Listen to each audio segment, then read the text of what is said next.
Masuk di segmen terakhir Generasi Mecin hari ini dari Yesterday Backyard ngomongin tantangan ekonomi di tahun 2020. Di sebelah saya sudah ada seorang wakil menteri.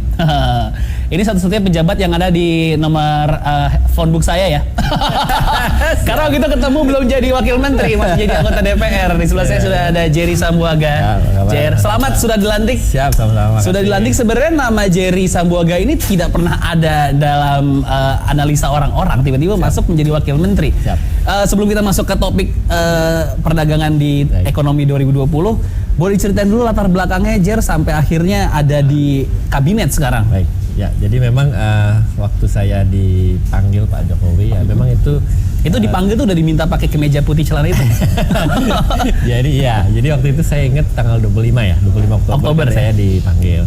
Beberapa waktu sebelumnya itu saya dikontak lah ya, dihubungi oleh pihak istana untuk datang menghadap Pak Presiden.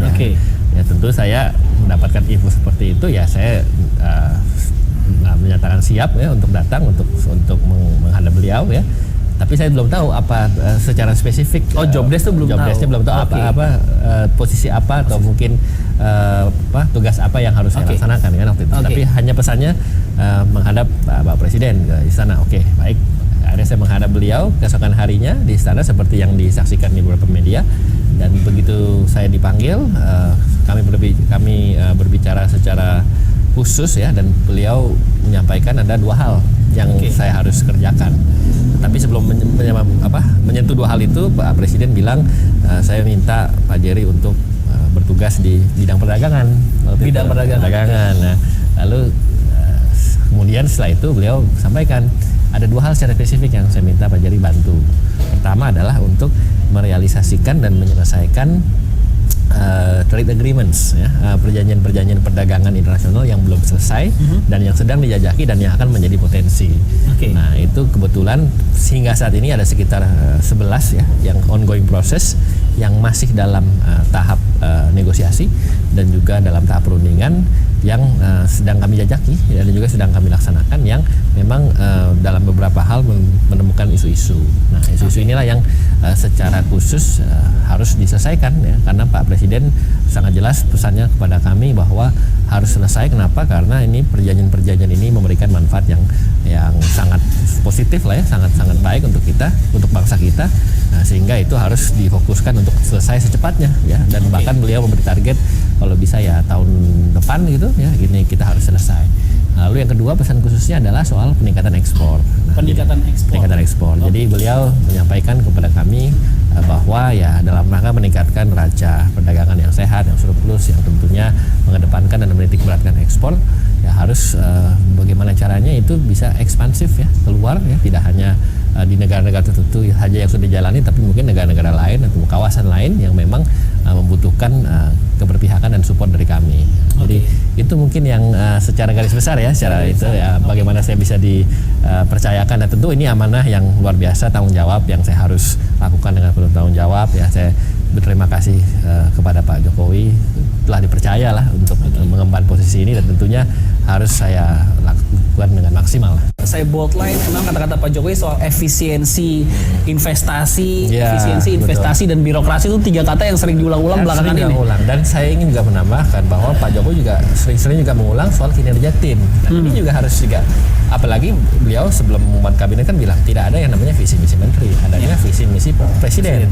Artinya kita sebagai pembantu beliau, baik itu sebagai menteri ataupun sebagai wamen, harus menerjemahkan visi misi itu dalam bentuk program yang adalah satu kesatuan. Nah, ini yang kadang-kadang memang menjadi tantangan ya. Artinya bagaimana kita bisa menyimpulkan atau melakukan atau mengeksekusi satu kebijakan yang mengatasnamakan bangsa, yang memang menerjemahkan visi misi presiden, yang ujung-ujungnya adalah harus melibatkan semua kinerja teman-teman dan kementerian dan juga lembaga. Nah, memang itu salah satu yang terus kita dorong, dan makanya kita ada rapat kabinet terbatas maupun kabinet per bidang yang selama ini itu menurut saya sudah disinergikan dan juga sudah dilakukan dengan kerjasama tim yang solid gitu. Oke, Pak Umar, ada yang mau ditanyakan Pak Umar? Mungkin masukan sebagai senior Pak. Siap, sebagai senior kita harus mendengar. Untuk yang ini kan ada RCEP, Ya, lalu betul. kemudian yang sekarang Pak Presiden kemarin ya, itu betul. ada Korea dan Korea, ya. Indonesia itu gimana dia bisa membantu tadi yang juga dikaitkan dengan tugas kedua Ya, dalam kaitan dengan meningkatkan ekspor. Betul, ini saya pikir menarik ya Pak Umar bilang soal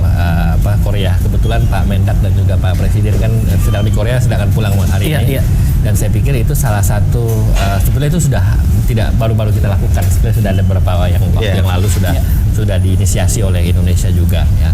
Dan kedua, kenapa itu menjadi supplementary buat kita, karena sebetulnya itu pintu masuk Pak. Artinya pintu masuk dari Indonesia untuk mewujudkan tidak hanya kerjasama dengan Korea saja, tetapi juga bisa menjadi role model dan contoh untuk negara-negara lain. Karena kenapa? Karena kami memandang penting adanya sebuah kondisi yang seperti RCEP, seperti SEPA itu tidak hanya terjadi di satu kawasan. Bahkan itu yang kami mau dorong terjadi di banyak daerah. Contoh misalnya ya dengan Chile ya, dengan Chile kemarin yang baru saja kami lakukan pertemuan dengan teman-teman dari kedutaan dan juga dari Vice Minister Chile, kebetulan ketemu dengan saya.